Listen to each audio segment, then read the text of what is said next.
Buenas noches, hermanos. ¿Cómo están? Gracias a Dios. Qué gusto verles en esta noche.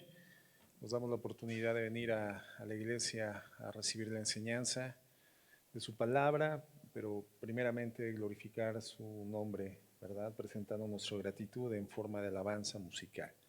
Gracias a Dios. Me da muchísimo gusto ver a mi hermano Jorge Cancino, de verdad, gracias a Dios, hermano, que lo tenemos por acá. Mi hermano Jorge, recordarán ustedes, estuvimos orando por él en tiempos pasados.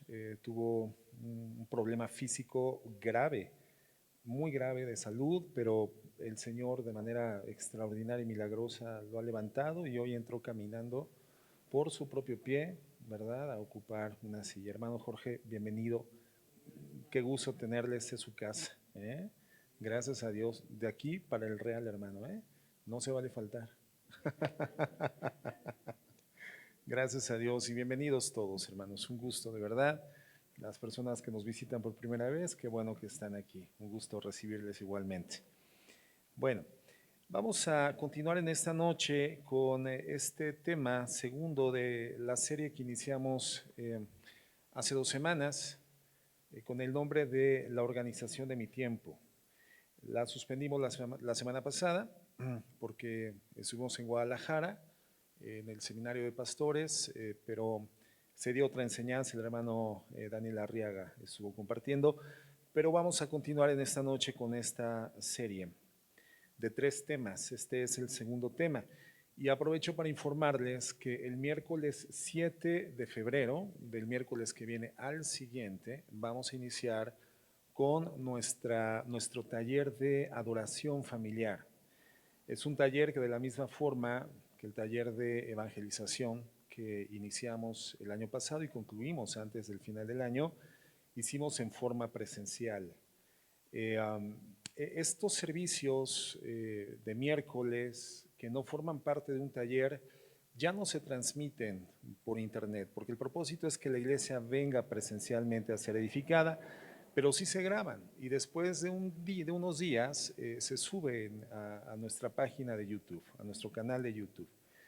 Pero los talleres, les recuerdo, hermanos, los talleres que forman parte de la estructura discipular de la congregación, fundamental, hermanos, esos se graban, pero no se están subiendo al canal de YouTube. Es enseñanza discipular local. Por lo tanto, si los hermanos no están presentes, no están presencialmente, se quedan sin la información y sin la enseñanza del taller. Entonces, en un par de semanas estaremos iniciando con este taller, el primer taller del año, adoración familiar, la adoración familiar, tema fundamental, tema de vida para la familia cristiana y será presencial únicamente, ¿verdad? Entonces, les invito, el domingo vamos a hacer el anuncio oficial ya con el banner para anunciarlo a toda la congregación, pero bueno, vayan haciendo el ajuste de su tiempo, hermanos, para que puedan estar presentes los días miércoles a las 7 de la noche para el taller de la adoración familiar, ¿correcto? Bueno, mientras tanto continuamos con nuestra serie sobre la organización del uso del tiempo.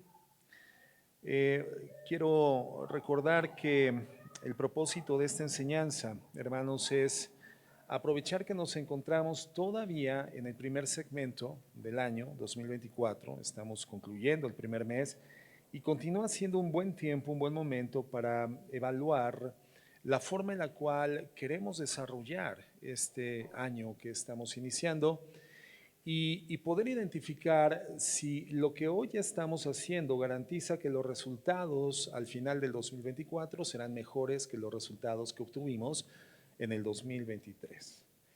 Si nosotros no hacemos una modificación previa evaluación de la calidad en el uso de nuestra vida, nuestro tiempo, hermanos, la forma en la que estamos, hermana, qué gusto verla, perdón, pero mi hermana y wow, mi hermana Yasmín, wow, hermana, ese es un milagro muy milagroso, no, no es cierto.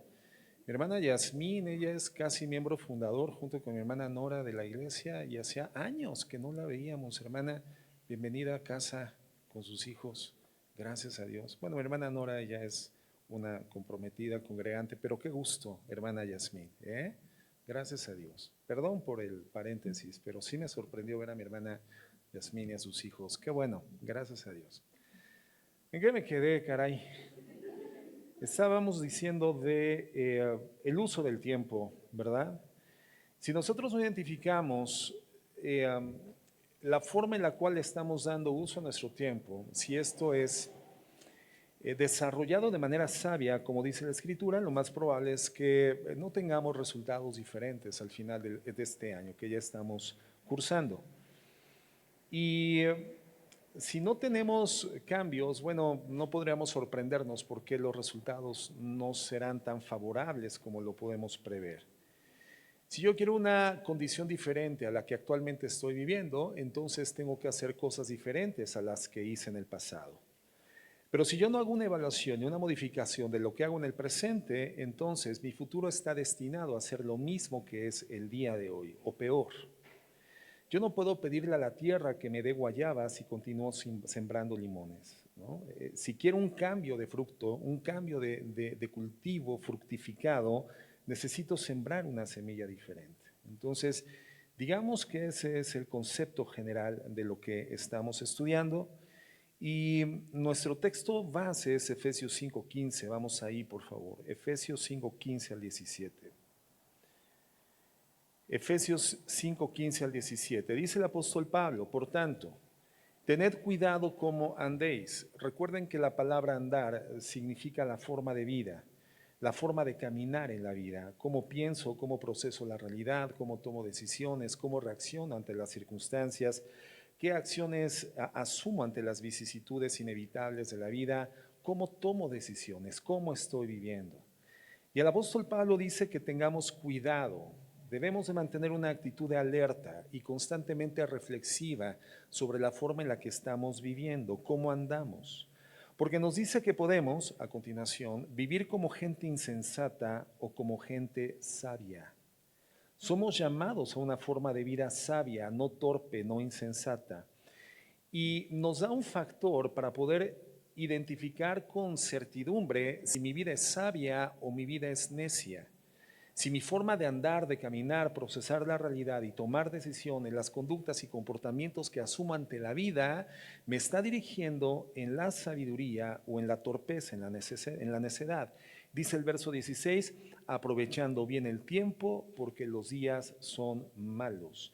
Entonces, el factor tiempo, el aprovechamiento del tiempo, si mi tiempo es provechosamente utilizado, estoy viviendo sabiamente. Si mi tiempo está siendo desperdiciado, mi vida es la vida de una persona insensata, de una persona necia. Los días son malos. El apóstol incorpora esta premisa final en la oración del versículo porque tenemos que ser conscientes que las condiciones generales de vida en las que nos encontramos son malas.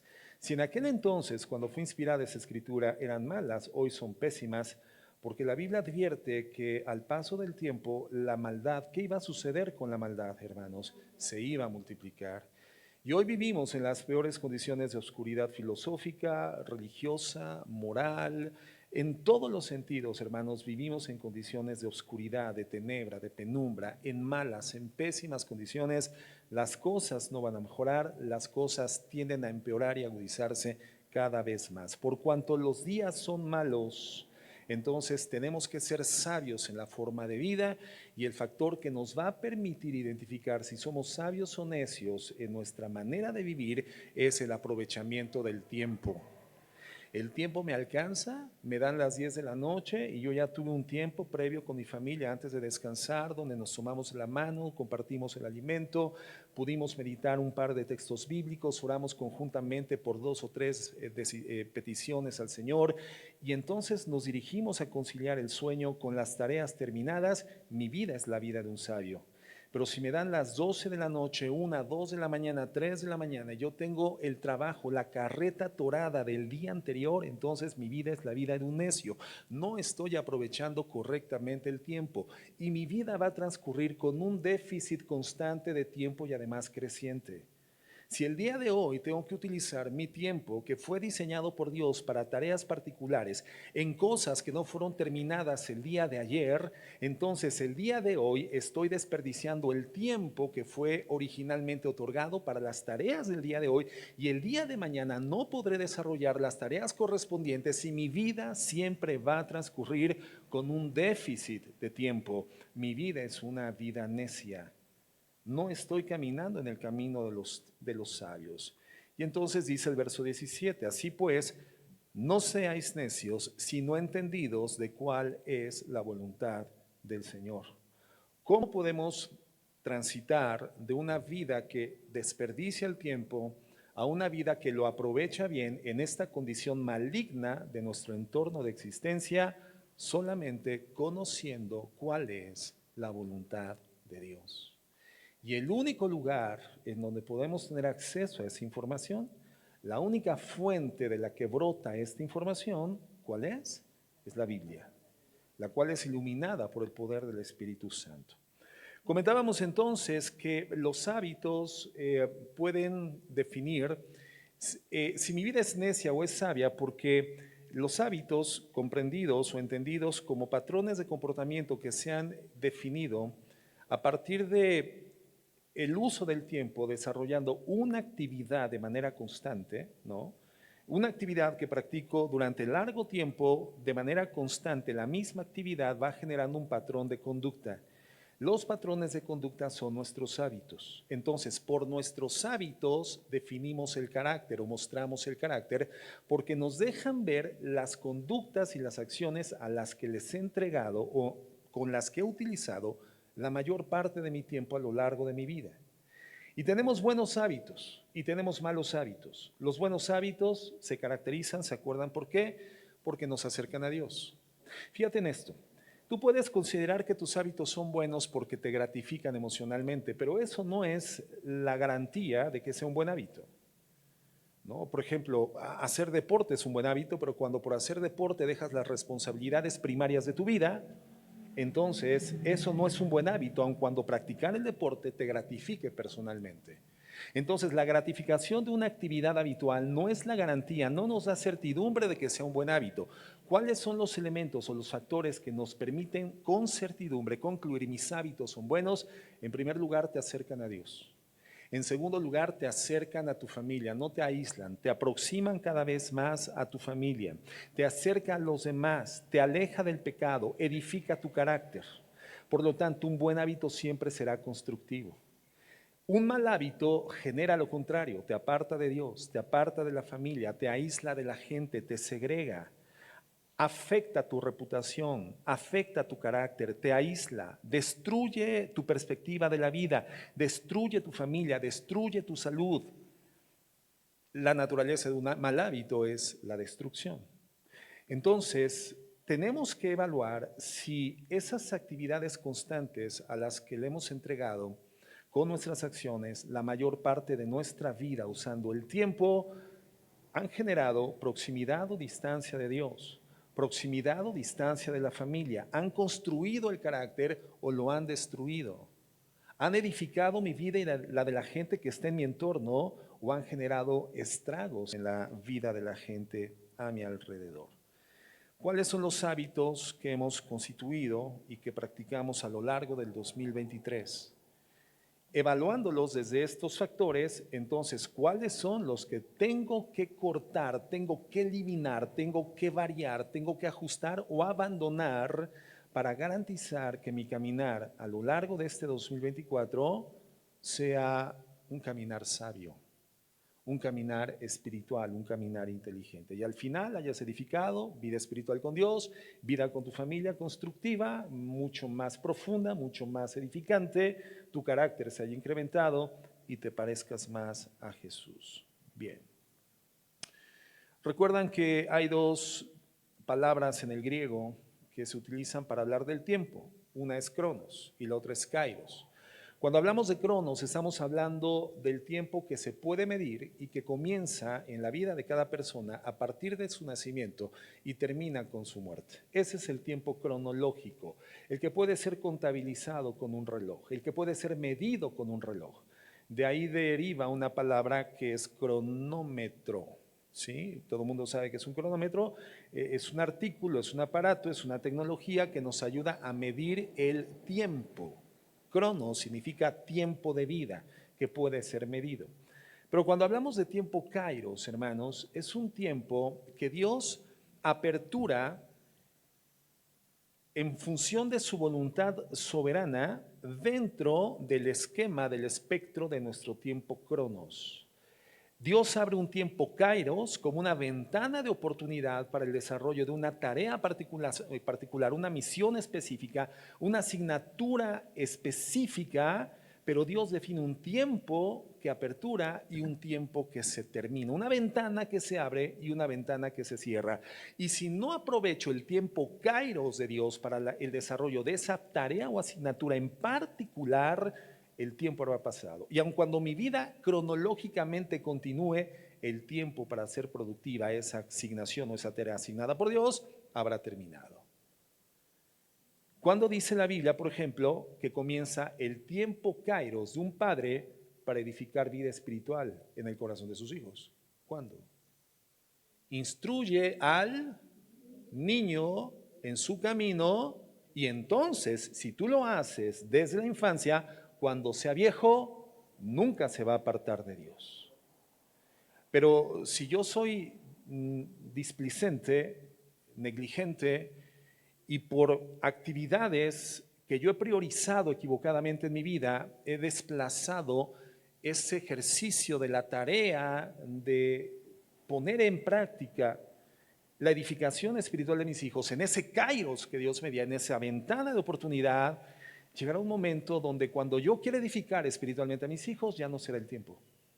Mis hijos no van a aceptar ya de mi parte, aun cuando intente modelar la vida espiritual, ya no será el tiempo de la edificación. Mis hijos tal vez en algún momento en el futuro conozcan a Cristo, se arrepientan, sean sensibles del pecado, sean sensibles de su necesidad de arrepentimiento, pero esa experiencia no será por el modelo de vida cristiana que yo les di e impartí a través de mi tiempo utilizado correctamente, edificando vida espiritual. Seguramente conocerán a Cristo y se arrepentirán por el dolor, por la tragedia, por el resultado y consecuencias de malas decisiones. Cuando yo decidí no darles la disciplina, el mundo les va a partir la espalda, dice el libro de los Proverbios, sin misericordia y sin consideración. Y entonces en quebranto probablemente y en humillación plena por un mundo que intenta destruirlos, buscarán a Dios y se arrepentirán de su pecado. ¿Cómo queremos que nuestros hijos sean edificados en el conocimiento de Dios? Aprovechando el tiempo kairos que Dios nos dio para eso.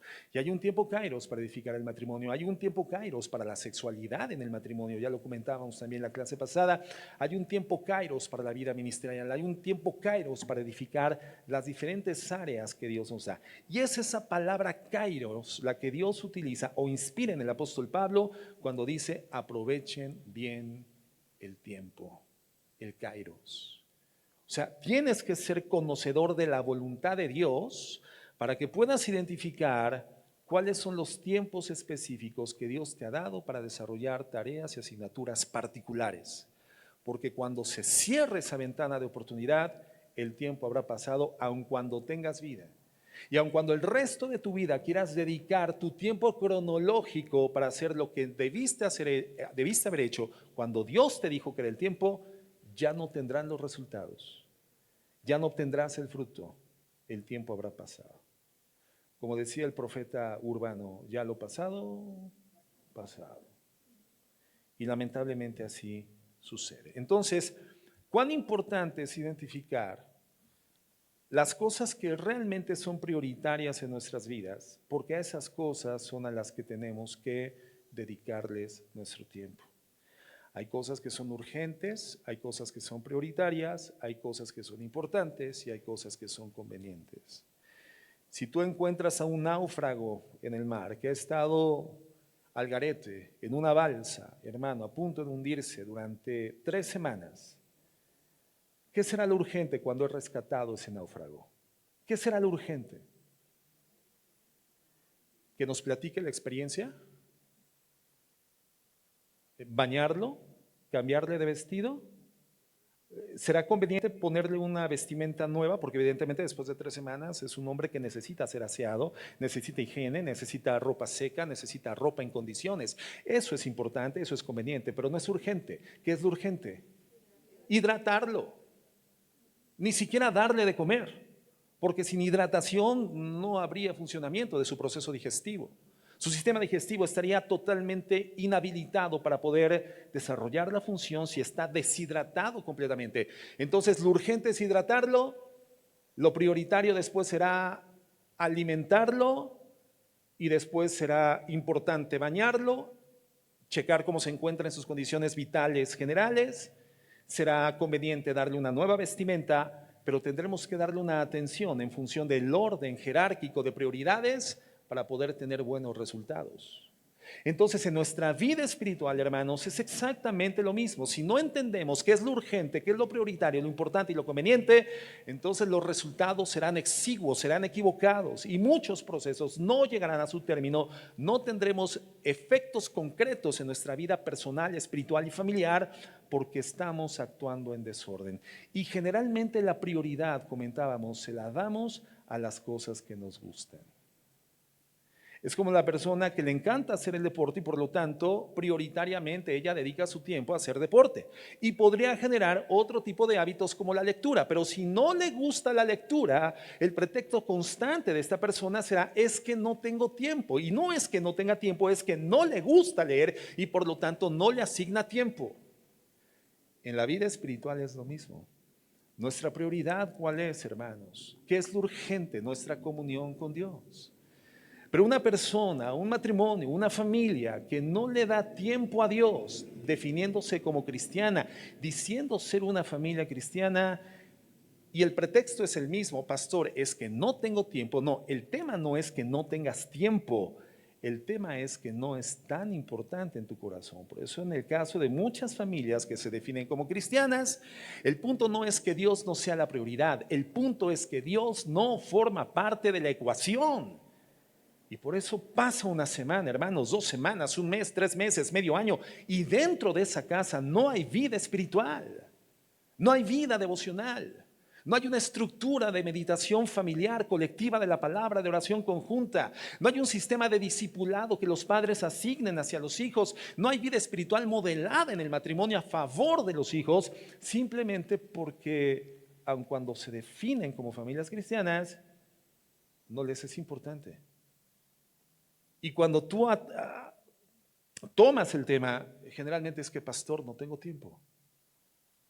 ¿Se acuerdan del ejercicio matemático que hicimos? Comentábamos que de las 24 horas al día, dedicamos generalmente 7 horas para descansar, dormir, 10 horas para trabajar, ¿se acuerdan? Y 3 horas para comer, comida, desayuno, comida y cena, 3 comidas al día, 1 hora para cada comida, 3 horas, entonces ahí tenemos 20 horas al día con las actividades que generalmente demandan más de nuestro tiempo. Nos quedan 4 horas, hermanos, disponibles a todos. Si nosotros anualizamos esas 4 horas, tenemos como resultados 99.6 días del año disponibles. La pregunta es, ¿por qué dices que no tienes tiempo? Imagínate un ministro de culto cuya vida tiene que estar entregada a la oración y a la meditación de la palabra. Pero sucede que su vida diariamente consiste de 24 horas, las mismas 24 horas que tiene tu día. ¿Por qué para la vida de algunos cristianos la oración y la meditación escritural, hermanos, no aparece en su cronograma, en su agenda cotidiana? Si su día tiene las mismas 24 horas que un ministro de culto. Porque para el ministro de culto eso es prioritario y es urgente, pero para cualquier cristiano también lo es. ¿Cuál es la diferencia? El peso de importancia que tiene en su corazón. Le damos nuestro tiempo a las cosas que son importantes para nosotros. Pero entonces nosotros no podemos definir nuestras prioridades por las cosas que nos gratifican. Tenemos que definir nuestras prioridades por lo que para Dios es importante. Nuestras prioridades como hijos de Dios tienen que ser las prioridades del Señor. ¿Y dónde identificamos cuáles son las prioridades del Señor? Mateo 22, verso 36. Dice así. Maestro, le preguntan a Jesús, ¿cuál es el gran mandamiento de la ley? Y él dijo, amarás al Señor tu Dios con todo tu corazón y con toda tu alma y con toda tu mente. Este es el grande y el primer mandamiento. Y el segundo es semejante a este, amarás a tu prójimo como a ti mismo. Y de estos dos mandamientos dependen toda la ley y los profetas. Cuando Jesucristo menciona la ley y los profetas, está hablando de toda la escritura del Antiguo Testamento, que hasta ese momento era la revelación que se encontraba ya en condición escritural. Posteriormente entendemos que los escritos del Nuevo Testamento que se fueron desarrollando a lo largo de las siguientes décadas, por inspiración, terminan constituyendo el canon bíblico, pero todo lo que Dios tenía que decir a la humanidad, toda la revelación de la naturaleza de Dios, la naturaleza del hombre, la naturaleza de la vida, el propósito del Señor para la condición humana, la salvación redentiva a través de los méritos de Cristo en el Calvario, toda la ley y los profetas se contienen en esos, digamos, especies de portalibros, dos portalibros, relación con Dios y relación con tu prójimo. Ahí está contenida toda la ley y los profetas. Amarás al Señor tu Dios por sobre todas las cosas y a tu prójimo como a ti mismo.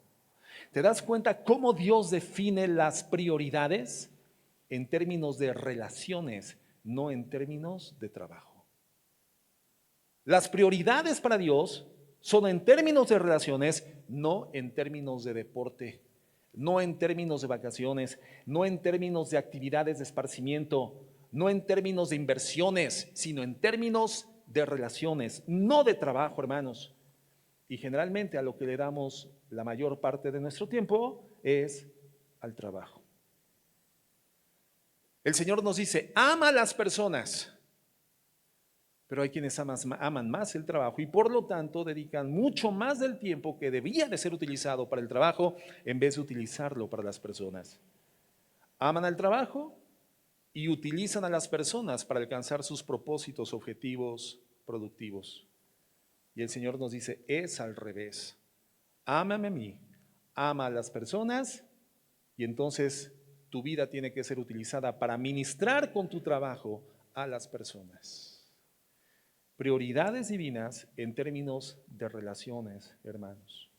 Y entonces de ahí se derivaba una división del mundo que constituye a los seres humanos, un mundo interno y un mundo externo, ¿se acuerdan?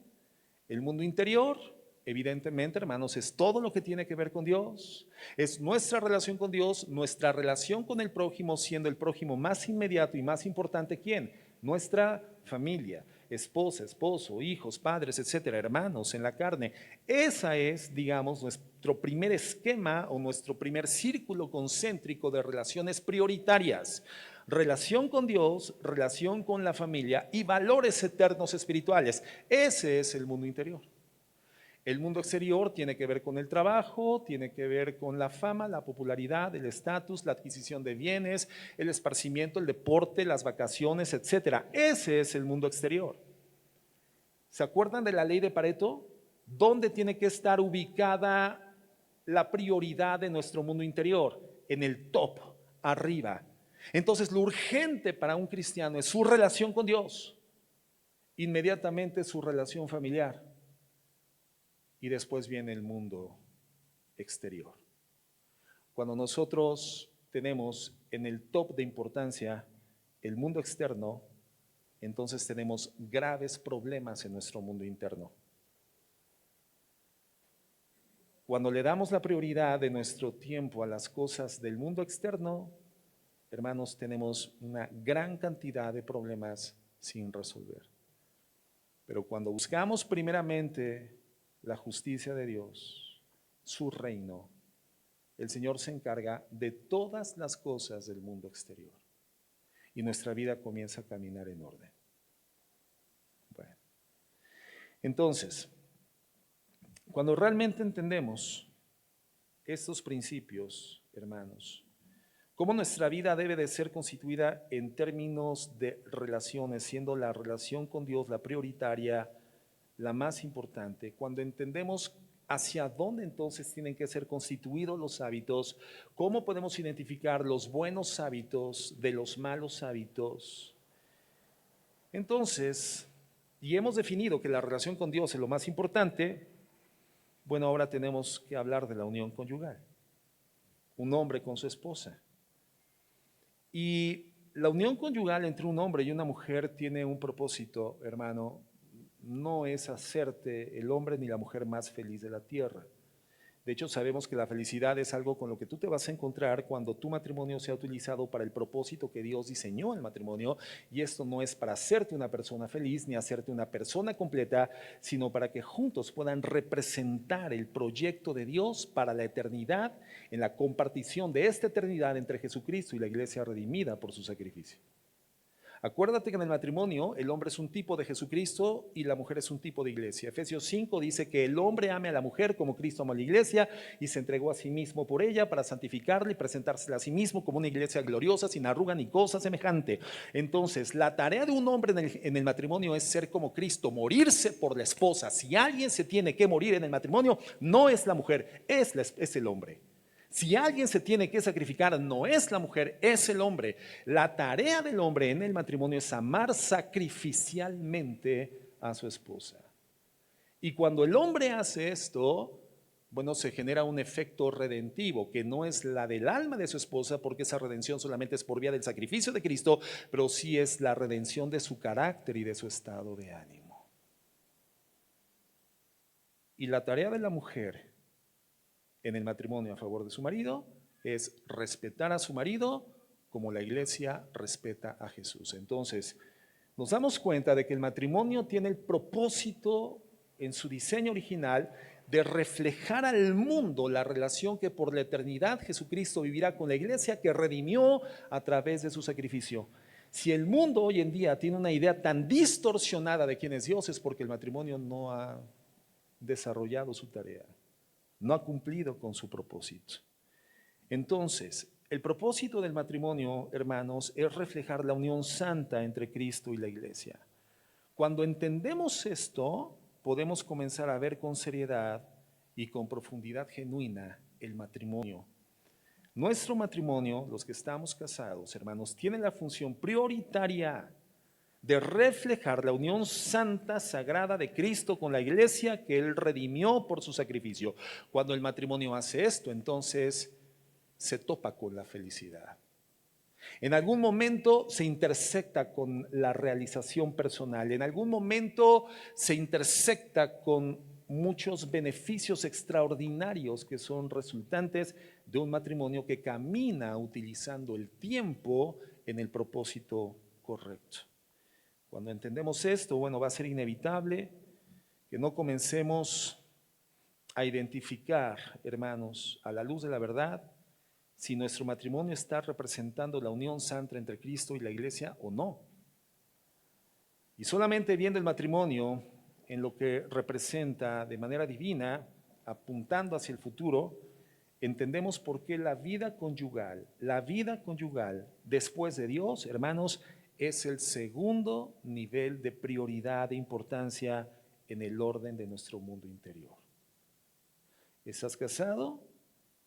Tu primera prioridad es tu comunión con Dios. La segunda prioridad no son tus hijos, hermano, hermana, no son tus hijos, es tu esposo, no tus hijos. Eso es más sencillo que lo entienda un esposo que una esposa. Y el ejemplo es muy sencillo. Imagínate que vas en una balsa, ¿verdad? Estás en una mañana de primavera en el lago de Siragüen, ¿verdad? Pero de repente comienza la marea, el oleaje, se voltea la balsa y sucede que tus hijos y tu esposo no saben nadar y la única persona que sabe nadar eres tú, se comienzan a ahogar. ¿A quién, hermana, tienes que salvar? A tu esposo. Pero me temo que ese día tu esposo va a comer algas y a dormir por largo tiempo en el fondo del lago de Siragüen, hermana. ¿A quién tendrías que salvar, hermana? A tu esposo. Tu segunda prioridad después de Cristo. ¿No? Hermano, no vayas a Siragüen si no sabes nadar. Ese sería el consejo. Porque lo más seguro es que tu esposa, aun siendo cristiana, salve a tus hijos. Mal hecho, ¿no? Entonces, hermanos, esas son las prioridades. Inmediatamente después los hijos. Mira, Lo que necesita un matrimonio para poder ser excelentes padres, porque lamentablemente una vez que vienen los hijos, eso termina centralizando la dinámica matrimonial. Hoy el centro son los hijos y ese es un error, el centro es Cristo. Y la herramienta más poderosa para ser excelentes padres es un buen matrimonio. O sea, si tú te esfuerzas individualmente por ser un buen padre o una buena madre, no lo vas a lograr. Los matrimonios que se disuelven.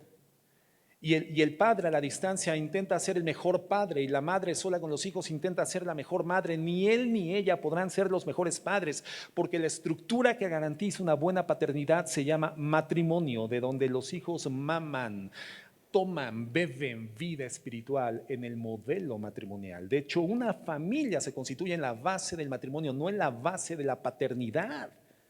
Tú estás casado, ya tienes una familia, aunque nunca tengas hijos. Puedes tener hijos, pero no estás casado, no eres una familia. Desde la perspectiva bíblica, que es la verdadera perspectiva, la de Dios, el diseño de Dios, la estructura familiar se establece en la base del matrimonio. ¿Quieres ser un gran padre, una gran madre? Esfuérzate en tener un buen matrimonio, un gran matrimonio.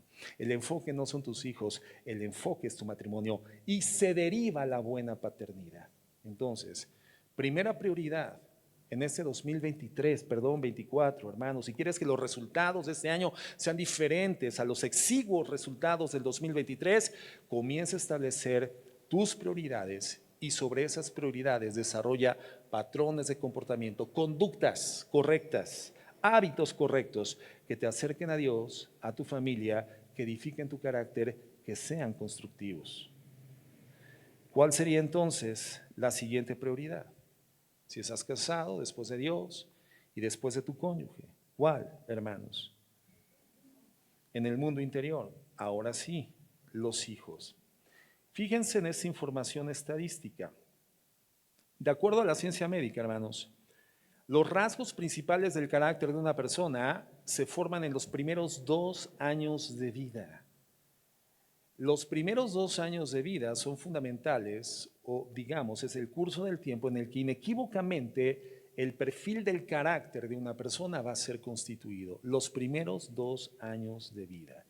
Al punto en que la mayor parte de las psicosis se forman entre los 9 meses y los 2 años de edad. Tendrá peso e importancia la presencia de los padres ante los hijos desde la misma fase ya del desarrollo vital del niño fuera del claustro materno. Por supuesto que sí. Por eso mi esposa y yo al paso del tiempo, hermano, hemos sido enfáticos en desarrollar temas que se relacionan con la formación de los hijos, la responsabilidad que tanto varones como mujeres de manera compartida tienen que desarrollar para criar hijos con equilibrio moral, equilibrio psicológico y emocional. Y hemos hablado de esto como crianza de hijos para Dios. Y esta tarea, hermanos, es conjunta y es crucial. La participación de la mujer dedicándose en la medida de su posibilidad a permanecer en el hogar criando a sus hijos. Y en ese sentido en particular hemos hablado de que la madre tiene como tarea fundamental supervisar todo el tiempo la vida de sus hijos. Todo el tiempo la vida de sus hijos. Una mamá cristiana tiene que saber todo el tiempo dónde están sus hijos, con quién están sus hijos, qué están haciendo sus hijos, y los hijos deben de saber que la madre sabe dónde están, con quién están y qué están haciendo. Y esto funda de manera práctica, hermanos, siendo la mujer una extensión de la autoridad masculina dentro del hogar, principios de vida moral y espiritual en la vida, en el carácter, en el alma, en la mente de los hijos. Cuando el hijo sabe que la madre sabe dónde está, qué está haciendo y con quién está, ese hijo se cuida de hacer lo que hace donde está y con quién está, porque tiene temor de la madre. Y ese es el fundamento, hermanos, del temor de Dios. Saber que Dios te ve. Y que puedes esconderte en la zona más recóndita y oscura del sótano de tu casa, a 20 pisos bajo tierra, pero ahí Dios sabe dónde estás, qué estás haciendo y qué estás pensando. Y no hay forma en la cual te ocultes de la presencia de Dios, ni siquiera la oscuridad oculta de la conciencia eterna que Dios tiene de tu vida, tus actos, tus pensamientos, tus palabras y de tu existencia misma, porque Dios es omnisciente. Cuán importante es que un hijo sepa que está siendo continuo y constantemente supervisado. La conciencia de supervisión en los infantes es el fundamento del temor de Dios, hermanos.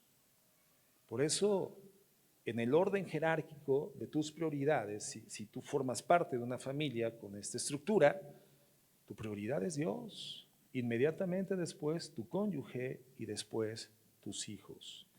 Entonces, la madre tendría que permanecer en esta tarea divina, sobre todo cuando los hijos están en casa.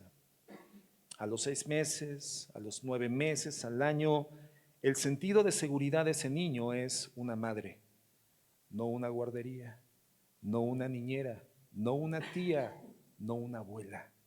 El sentido de seguridad de un niño es una madre. Entonces, vivimos hoy en día en una sociedad lamentablemente cada vez más desestructurada y convulsionada, y cada vez más con problemas emocionales, hermanos, y que generan afectaciones graves y profundas psicológicamente, lamentablemente, en la percepción que los padres tienen sobre lo que es la crianza. Entonces, el mundo interior del hombre ha generado, en un mundo caótico, graves problemas en su mundo exterior. Hay una relación directa, entonces, entendemos, hermanos, entre el número de horas que dedicamos al trabajo, a la calidad de vida que tenemos en la familia y, en consecuencia, el futuro que tendrán nuestros hijos. El exceso de trabajo está produciendo hijos emocionalmente y espiritualmente huérfanos. Hemos dicho otras veces que sociológicamente se habla de calidad de tiempo.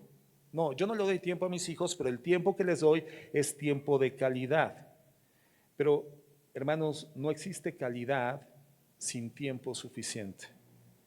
No existe calidad sin tiempo en cantidad. Y esa es una correlación. ¿Quieres dar calidad? Necesitas dar cantidad. No hay forma de dar calidad sin cantidad. ¿Tú quieres una vida espiritual de calidad en tus hijos? Entonces, indispensablemente, tienes que darles información de calidad, pero necesitan cantidad de tu tiempo para que ellos puedan ver modelado a través de tu vida la información de calidad que les estás dando. Tiempo en cantidad para que puedas darles calidad, para que ellos puedan ver una vida de calidad espiritual suficientemente constituida en sus padres y que puedan entenderla, puedan procesarla, puedan interiorizarla y entonces sí puedan reproducirla. Necesitan cantidad de tiempo nuestros hijos. Padres que le dicen a sus hijos, por ejemplo, que deben de leer la Biblia, porque somos cristianos aquí en la familia. Hijo, tú tienes que leer la Escritura. Pero ¿qué será lo que preferirá el hijo? Un padre que le instruye, que le dice, que le conmina a leer la Biblia, o un padre que se sienta con su hijo y le enseña prácticamente a tomar una Biblia y le enseña vivencialmente cómo aproximarse al conocimiento de Dios, cómo se abre la Biblia, cómo encontrar los libros dentro de la Biblia, cómo leer la Biblia, y le explica la Biblia y pasa tiempo demostrándole en lo práctico lo que dice la Biblia a través de su vida. Y para hacer eso, hermanos, se necesita no solamente tiempo de calidad, sino cantidad de tiempo. Entonces, un papá que sale al amanecer y ve a sus hijos dormidos y regresa al anochecer y ve a sus hijos dormidos, no importa el esfuerzo que esté desarrollando. Es que yo trabajo como burro, pastor. Bueno, cada quien trabaja de lo que encuentra, hermano, pero no es lo que tus hijos necesitan. Tus hijos te necesitan a ti. No importa que la ropa sea de calidad, que las escuelas sean de calidad, que la comida sea de calidad, si no tienen cantidad de tu vida. Entonces no estás viendo a tus hijos como la siguiente prioridad en tu mundo interior. Y estás generando una conturbación en tu mundo exterior porque estás tomando elementos del mundo exterior establecidos en un nivel jerárquico que le corresponde a tu mundo interior, los resultados van a ser catastróficos. No sé si me estoy explicando, hermanos. Entonces se requiere tiempo si quieres dar calidad también. Si tú vas a una mueblería, por ejemplo, y te dicen, mire, este mueble fue hecho en 3 días, elaborado en 3 días, es un mueble artesanal, hecho a mano. Se tardaron 3 días el carpintero. Pero este otro mueble se tardaron 30 días en elaborarlo. ¿Qué mueble prefieres llevarte a tu casa? El que tardaron 30 días en... ¿Por qué? Porque tendrá más calidad, porque tuvo más cantidad de tiempo, trabajo más minucioso, más detallado, más específico, mejor definido, un trabajo más artístico en calidad, porque tuvo la cantidad suficiente. Entonces, hermanos, la calidad siempre va a requerir cantidad. Tiempo, hermanos, para enseñarles a los hijos vida espiritual. Tiempo para enseñarles vida académica. Tiempo para conocer sus intereses, saber cuáles son sus deseos, cuáles son sus facultades, habilidades, destrezas, talentos, habilidades, hobbies. Tiempo para interesarte en ellos y para participar con ellos de su vida. Entonces, hermanos, pues esas son áreas que requieren atención de nuestro mundo interior. Ahora, hay una relación tiempo-iglesia, tiempo-familia, en lo que respecta a la formación espiritual de nuestros hijos.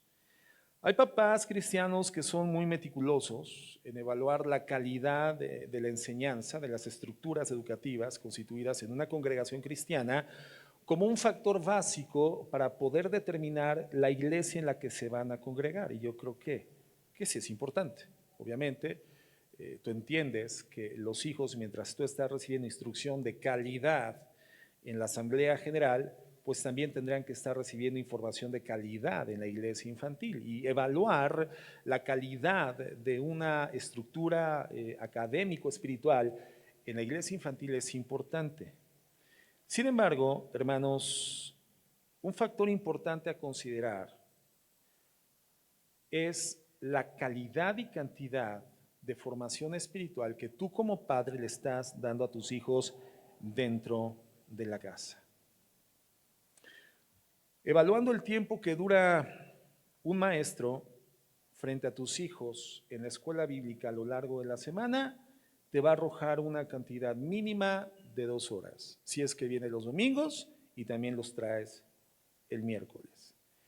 De las 168 horas que tiene la semana, hermanos, los maestros tienen a tus hijos, si acaso, 2 horas en la semana. Entonces, ninguna iglesia infantil, ningún grupo de adolescentes, ningún grupo de jóvenes puede hacer por tus hijos en 2 horas lo que no sucede en tu casa en 166 horas restantes. Entender eso es fundamental. Es importante la escuela bíblica, la iglesia infantil, dentro de la iglesia sí, pero ¿qué es más importante? Lo que tú haces espiritualmente por tus hijos el resto de la semana. 166 horas. Pero hay papás que dicen, no, es que en la iglesia infantil no les están enseñando. Bueno, olvídate entonces de eso. ¿Qué es lo que tú sí le estás enseñando en tu casa? La iglesia infantil, el grupo de jóvenes o de adolescentes es solamente un puntal espiritual que Dios utiliza para respaldar lo que tú debes de hacer como padre en el ejercicio de la vida espiritual interna que se desarrolla en casa con tus hijos todos los días. La iglesia no puede hacer lo que no pasa dentro de tu casa. La iglesia alimenta nuestra relación con Dios. Pero si yo no voy a la iglesia, hermanos, o voy a la iglesia 2 horas, hermanos, la mayor parte de mi alimentación no puede ser en la iglesia. La mayor parte de mi alimentación tiene que ser, ¿en dónde? En mi casa. Vamos a suponer que aquí en la iglesia todos los domingos y miércoles después del servicio diéramos comida, como hay iglesias, ¿verdad? Que venden talentos. Fíjate nada más cómo espiritualizamos el mundo material para justificar cosas que ni siquiera son bíblicas. La venta de talentos, así, oiga, no me puede vender un talento de cantante porque siempre he querido cantar y no, y te das cuenta que el talento, ¿qué es? Venden comida. ¿Y dónde dice la Biblia que la iglesia tiene que generar sus finanzas a través de la venta de nada? Bíblicamente la iglesia genera sus finanzas a través de la generosidad de los corazones transformados por el Evangelio de la Gracia, corazones mezquinos transformados en corazones liberales que contribuyen bíblicamente a la obra del Señor. Y párale de contar, ni kermeses ni nada. Pero no, en la iglesia se venden talentos, ¿no? En las iglesias cristianas. Bueno, vamos a suponer que aquí la regaláramos. Y entonces, después del servicio del domingo, hermanos, elaboramos una comida extraordinaria, un mole, hermano, un mole. La pechuga tierna, jugosa, cocida en su justo medio, hermano, en su justo punto. Y ese mole, ¿verdad? De tipo veracruzano y poblano, que se le pone un chocolate bien disuelto para que impregne de ese dulzor suficiente el sabor del chile picoso. Y cuando tú cuchareas ese mole es espeso, cae, derrite. Ay, hermano, y con la combinación del pollo, no va a haber mole, hermanos, pero bueno, ya cada quien al final sabrá qué cena, ¿no? Pero imagínate que hiciéramos ese extraordinario mole para el final del servicio del domingo y para el final del servicio del miércoles. Lo íbamos a disfrutar. Pero imagínate que esas dos comidas fuera tu única dieta durante la semana. Estarías bien alimentado, independientemente de la calidad y cantidad de mole que comas dentro de la iglesia, estarías bien alimentado si son las únicas dos ingestas alimenticias durante la semana, o estarías desnutrido, hermano, pero tal vez así sí vendrían a la iglesia. Hermano, en la iglesia no va a suceder nada que no suceda en tu hogar, ni para tu vida personal, ni para la vida de tus hijos, ni para tu vida matrimonial. La iglesia tiene que ayudarnos a criar a nuestros hijos, pero no los puede criar por nosotros. Por eso los hijos son la tercera prioridad en la vida familiar cuando la estructura es la de un matrimonio. Deuteronomio 6:6 dice: y estas palabras que yo te mando hoy, dice el Señor, estarán sobre tu corazón y las repetirás a tus hijos y hablarás de ellas estando en tu casa y andando por el camino y al acostarte y cuando te levantes. ¿Para quién es la instrucción, hermanos? ¿Para la iglesia o para los papás? Para los padres. La iglesia no está con tu hijo cuando se levanta, hermano. La iglesia no está con tu hijo cuando se acuesta, pero el padre sí tendría que estar. La madre sí tendría que estar. Entonces la responsabilidad es tuya, papá, mamá. La iglesia no puede llevar a cabo este mandato. Los padres sí. Entonces la iglesia tiene un rol de ayuda, es un puntal que respalda, pero no puede ser la columna vertebral del desarrollo y la crianza de los hijos. No, eso lo hace la familia cristiana. La iglesia nos ayuda a encontrar en la Biblia los límites, a encontrar en la Biblia los preceptos y nos estimula a desarrollar una vida experiencial de esos preceptos en forma colectiva 2 días a la semana. Nos ayuda a la iglesia a definir cuáles son las prioridades, identificar los órdenes bíblicos, pero el tiempo que pasas en la iglesia es diminuto en relación al tiempo que pasas en la casa, en el hogar. Y es el hogar donde la mayor parte del entrenamiento, de la disciplina, del desarrollo de los hijos, del matrimonio, debe de tener lugar. Entonces la iglesia no es la responsable primaria, hermanos, de lo que pasa en el hogar. Su importancia es fundamental, la iglesia es fundamental, pero es secundaria a lo que sucede dentro del hogar cristiano. Las personas que no toman de forma prioritaria las responsabilidades por sus problemas nunca sanan. Y en general podemos decir que hay 2 tipos de personas dentro de la consejería pastoral. Las primeras, las que toman la responsabilidad prioritaria de sus problemas, y las que no lo hacen. Y esas últimas pasan la vida culpando a otros y pasan la vida enfermos espiritualmente, insanos, insatisfechos, frustrados, ansiosos y con problemas que son cíclicos en su vida espiritual. En cambio, quienes toman la responsabilidad prioritaria por sus problemas, generalmente es gente que sana, es gente que progresa, avanza y es utilizada por Dios. Es gente que tiene en orden su vida espiritual. Su mundo exterior es ordenado porque es el resultado del cuidado que han tenido de su mundo interior.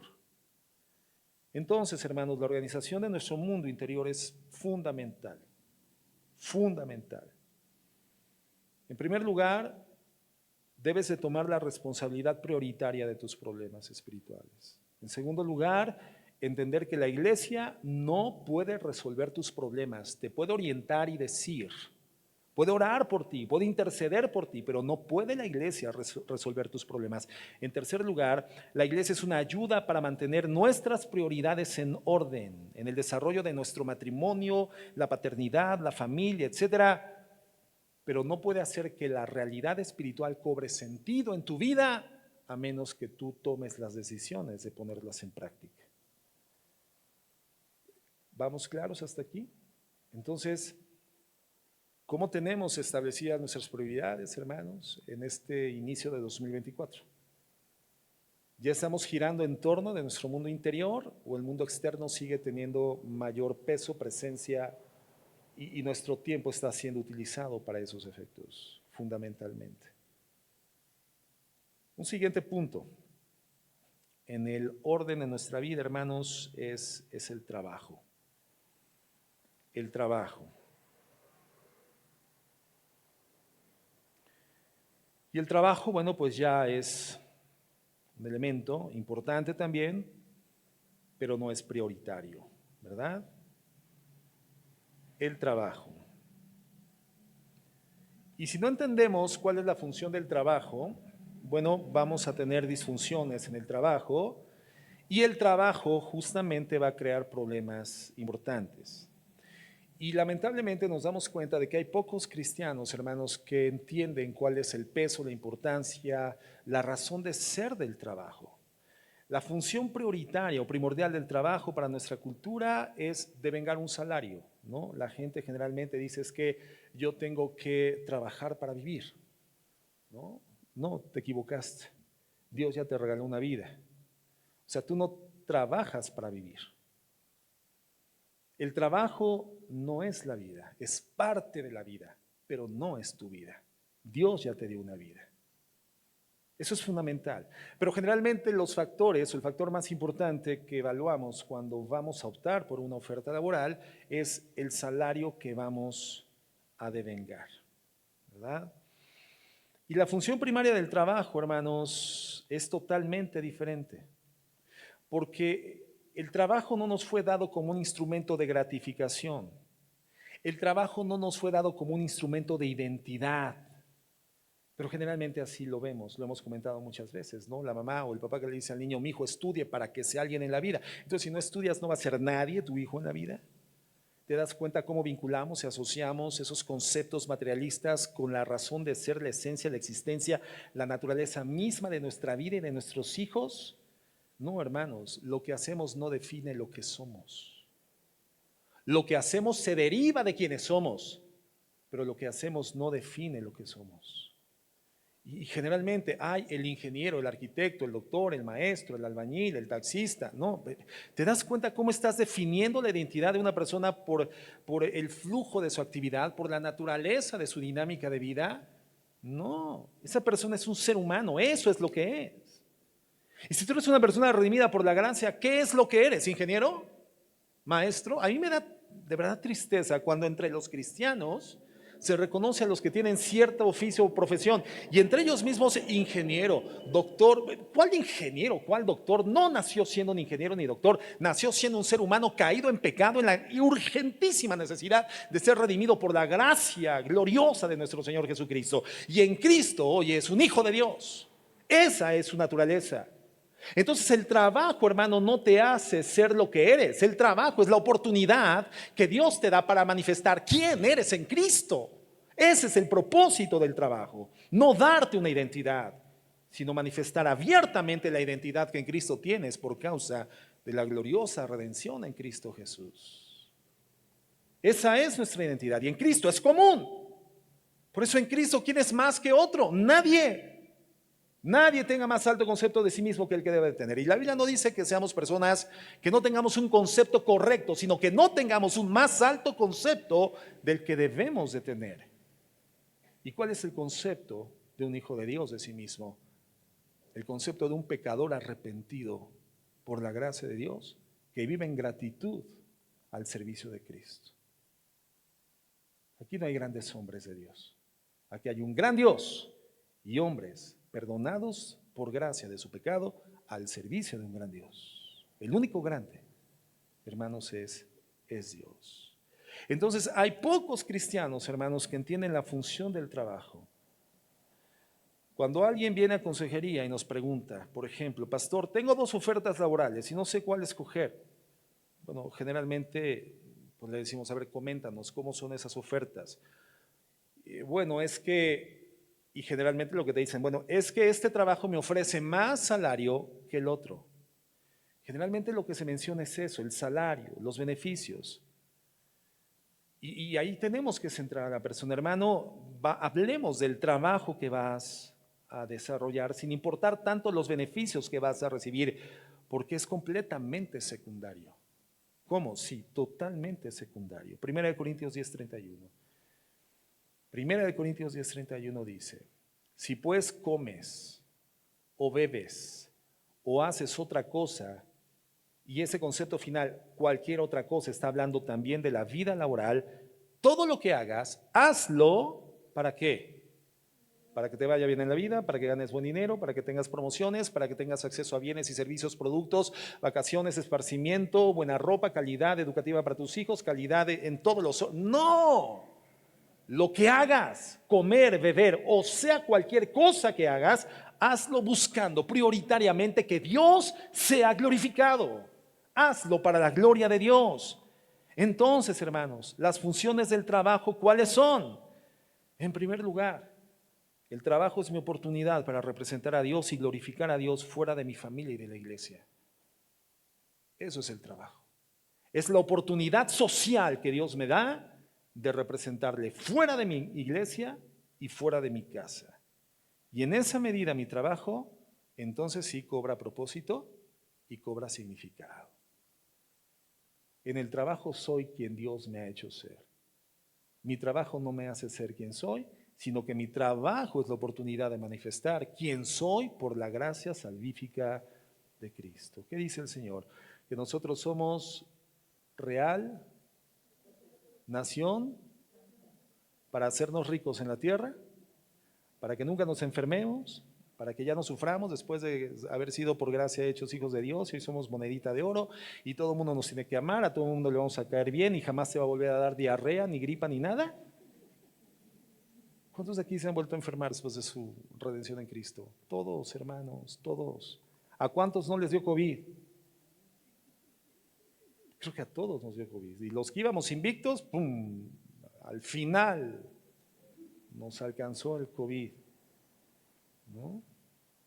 Entonces, no. ¿Para qué somos real sacerdocio? ¿Para ser los más ricos sobre la tierra? ¿Para prosperar financieramente? ¿Porque somos hijos del rey, somos el principito?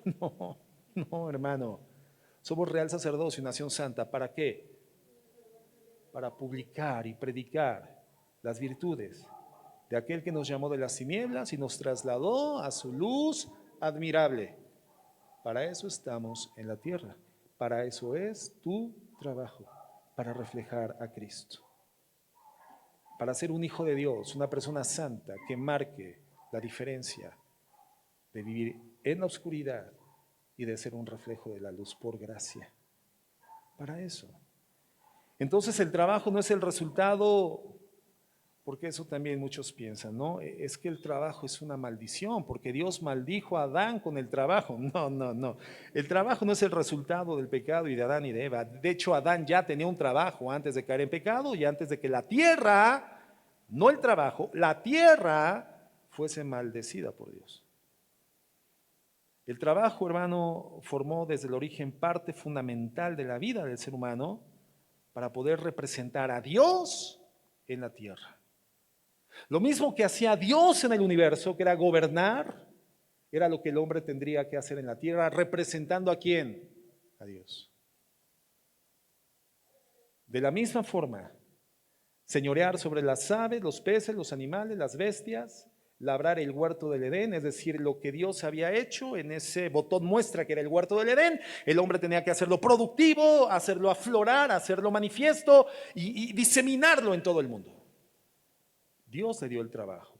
El trabajo forma parte del plan original de Dios. Entonces, cuando no vemos el trabajo como un instrumento para glorificar a Dios, vamos a crear problemas en el trabajo. El trabajo va a crear problemas en nuestras vidas y va a desorganizar nuestro mundo exterior.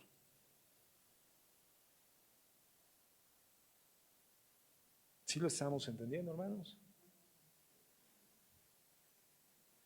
En segundo lugar, el trabajo tiene que ser visto de forma secundaria como una fuente de producción y de sustento. Pero esa no es la razón de nuestro trabajo. No.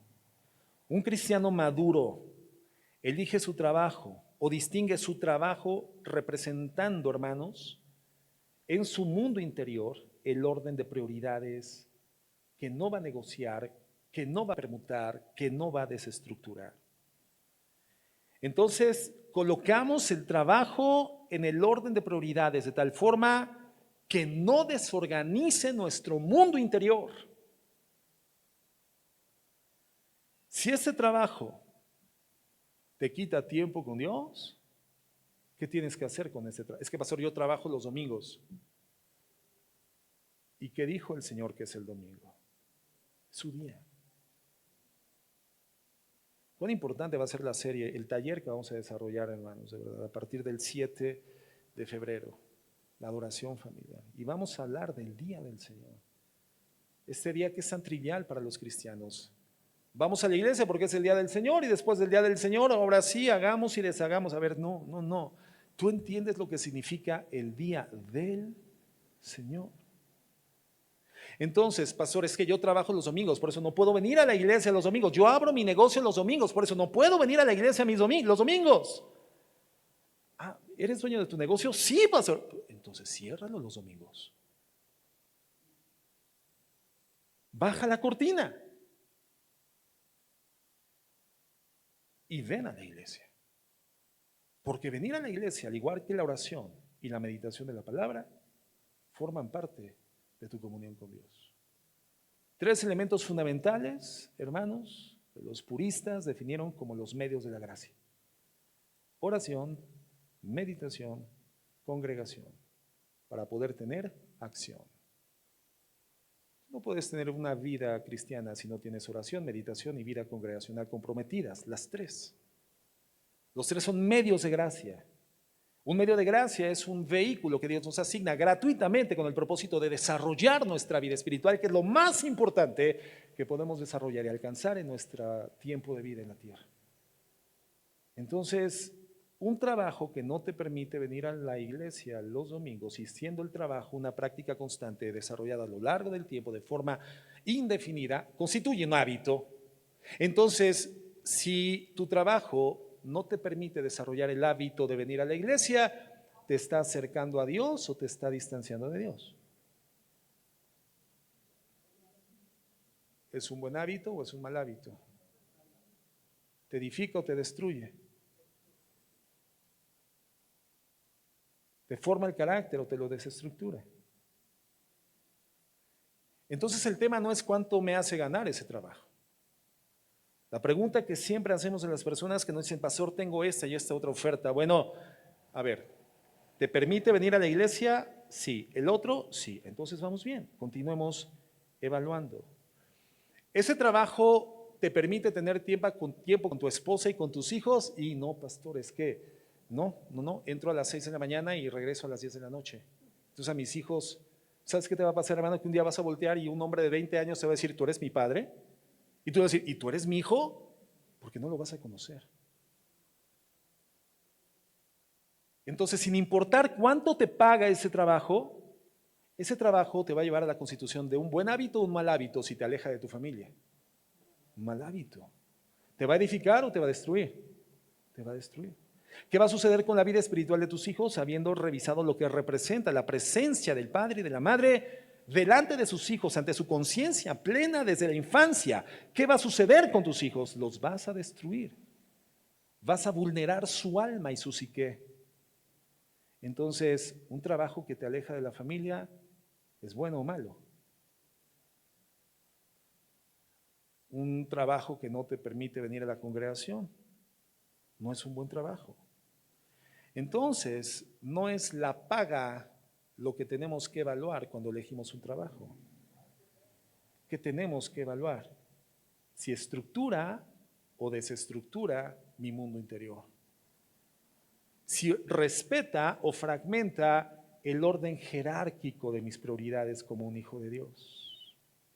Si mantiene el orden en mi vida establecida al interior de relacionarme con Dios y relacionarme con mi prójimo, siendo mi primer prójimo mi esposa y mis hijos. Esos son los factores a evaluar. Por eso el tema de la paga termina siendo secundario. Claro que debe de tener también una paga. Pastor, puedo venir a la iglesia y pastor, puedo estar con mis hijos casi todo el día, pastor, y puedo instruirlos en la Biblia, en la palabra de Dios, pero me pagan 20 pesos a la semana. Pues es que tampoco ese va a ser el trabajo idóneo, hermano. Obviamente no. La paga tiene que tener cierto nivel de suficiencia, pero no es la suficiencia de la paga lo que tiene que definir tu decisión. No es el factor fundamental. El trabajo debe de ser un factor que se incorpore a la organización de tu mundo interior y no algo que lo desestructure. Entonces, ¿cómo podemos entender si hoy mi vida está estructurada habiéndole dado prioridad a mi mundo interno, o mi mundo exterior sigue siendo el prioritario y por lo tanto mis problemas no tienen solución, no tienen fin? Bueno, en primer lugar, ¿cómo se encuentra tu relación con Dios, con tu esposa y con tus hijos y con la demás gente, incluyendo la vida congregacional? ¿Cómo quiere Dios que incorpore personalmente mis decisiones en sus propósitos? Mira, en mi caso personal, por ejemplo, el propósito de mi vida no es ser un pastor.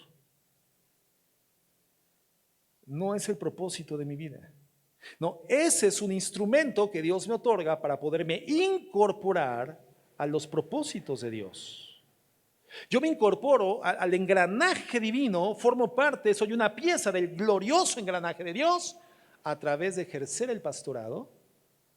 Pero el propósito de mi vida no es ser un pastor, sino poder contribuir ejerciendo el pastorado al propósito de Dios. En Hechos 13:36, ya estoy terminando, hermanos. ¿Me dan 5 minutos más? ¿Quién me da 5 minutos? Levanten bien su mano. 5, 10, 15, 20, 25, 30, 35. Como tenemos personas de reciente incorporación y nuevas, puedo hacer esta broma que he hecho a lo largo de 17 años, hermanos. Y todavía encaja, todavía entra. Entonces voy por 1 hora más. No. Hechos 13:36. Fíjate lo que dice de David. Porque David, después de haber servido el propósito de Dios, o después de haber cumplido con su propósito. A ver, ¿es el propósito de Dios para mi vida o es a secas el propósito de Dios? Cuando tú dices, Señor, el propósito tuyo para mi vida, ¿quién se establece como el centro de los propósitos? Tú. O sea, Señor, ¿cómo puedo hacer que el universo gire en torno de mi existencia, mis deseos, mis metas, mis proyectos? Señor, ¿cómo puedo ser el eje central del cosmos? No, no es el propósito de Dios para tu vida. Esa es una frase que se oye original, se oye, perdón, espiritual, pero es lo más materialista y lo más humanista que puedas imaginar. No es el propósito de Dios, es el propósito de Dios a secas. Señor, ¿yo cómo me incorporo al cumplimiento de tu propósito? Porque el centro eres tú. El propósito es glorificarte. ¿Cómo me estructuro, cómo me incorporo en el engranaje de generar gloria para tu nombre desde la tierra? Fuimos creados con ese propósito, hermano. Pero fíjate lo que dice, perdón. Porque David, después de haber servido el propósito de Dios en su propia generación, durmió y fue sepultado. Qué mala onda, ¿no? Estás dormido y de repente te despiertas una sepultura. ¿A qué se refiere la palabra dormir? Que se murió. Es un eufemismo, es una palabra fuerte mencionada de manera suave. Aquí está diciendo que se murió y fue sepultado con sus padres y vio corrupción, es decir, su cuerpo se degradó, ¿verdad? Entonces, ¿qué vemos en esto, hermanos? Que fuimos creados con un propósito, el propósito de Dios, y cuando ese propósito se ha llenado, Dios tendrá que llevarnos a su presencia.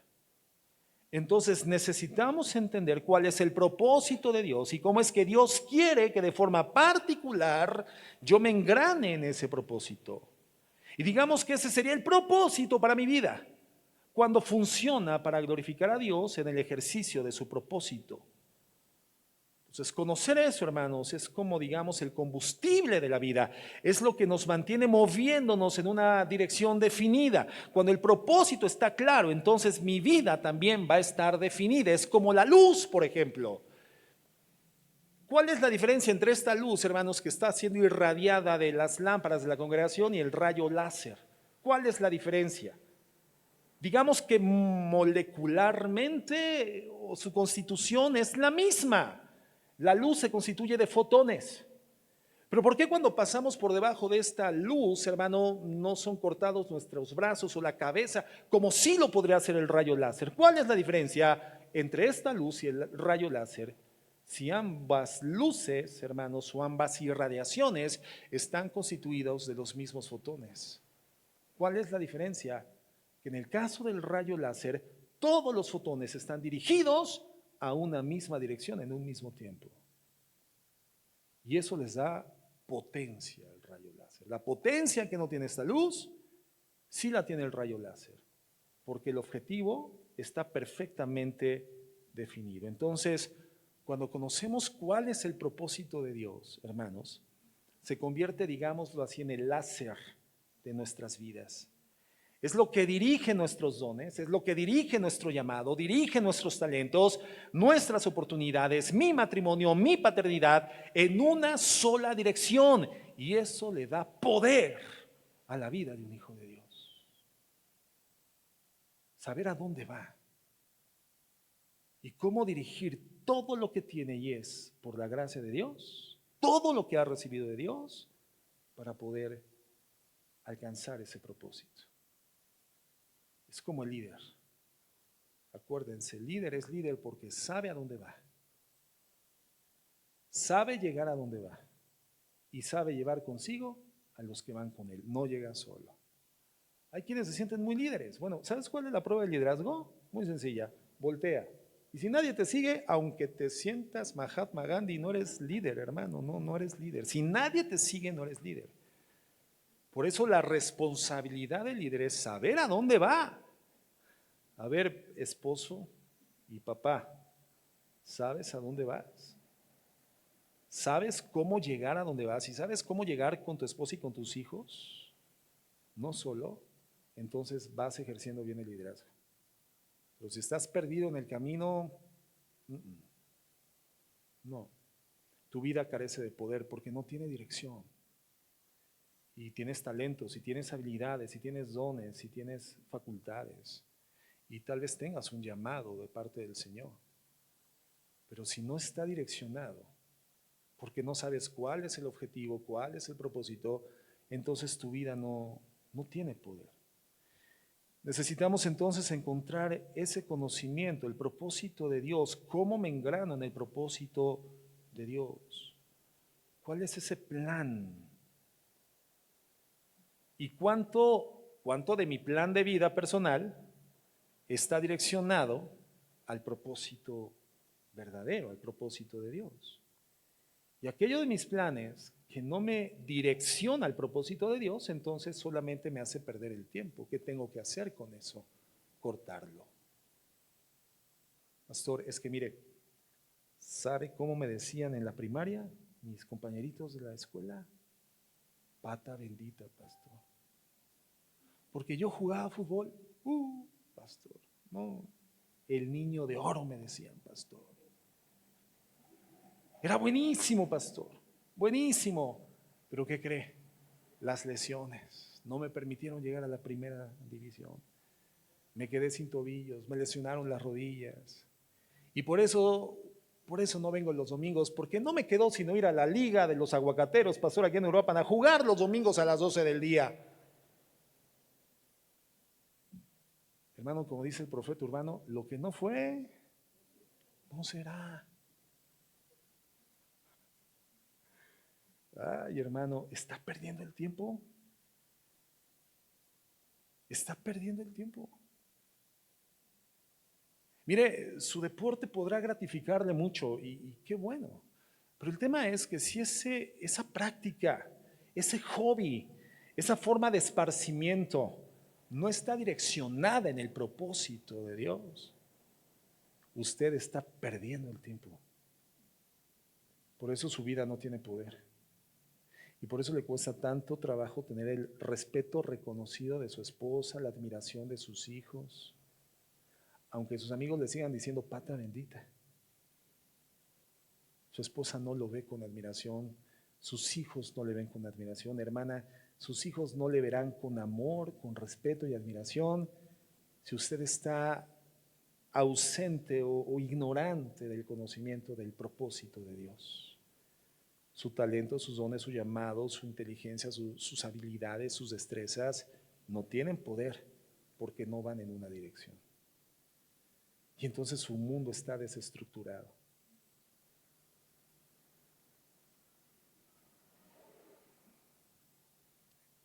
A otros tal vez habría que preguntarle, ¿de entrada ya tienes un plan de vida? ¿O la vida te está pasando? Estás cursando la vida sin saber ni por qué estás en la tierra, ¿no? Entonces, en ese proceso, lo que Dios va haciendo es forjar carácter en nosotros, hermano.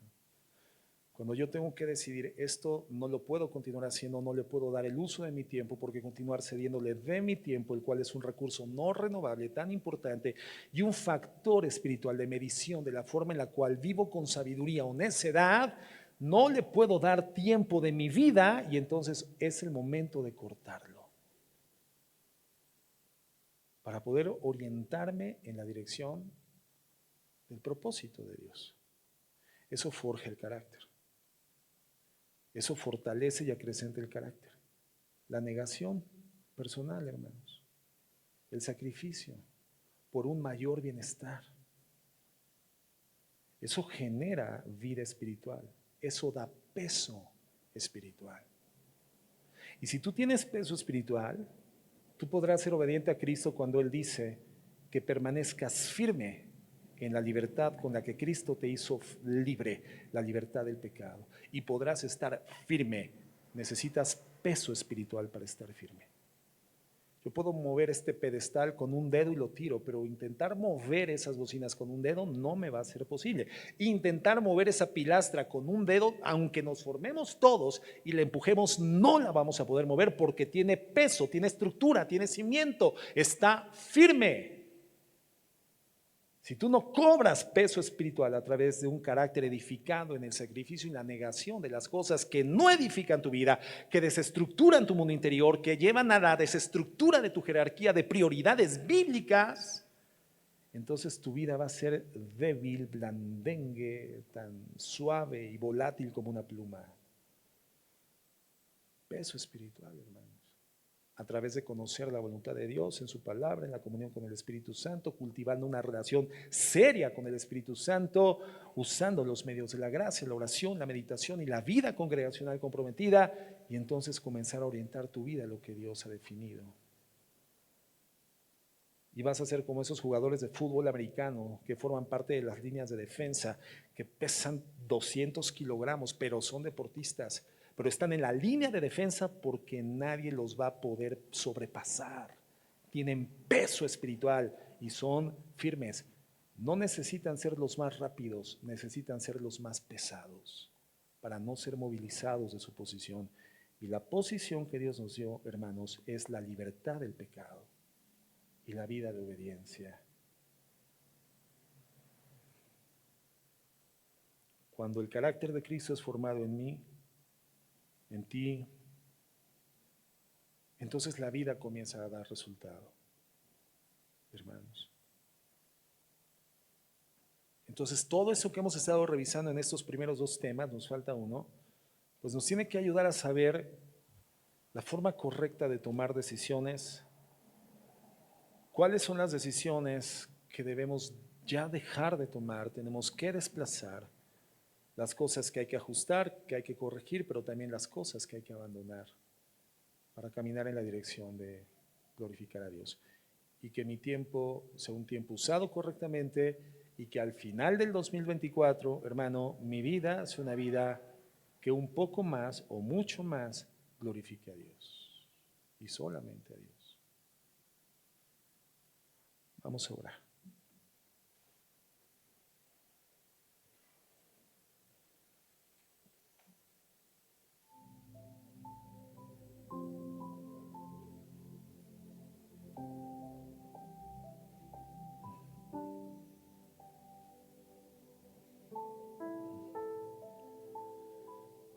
Señor, te damos gracias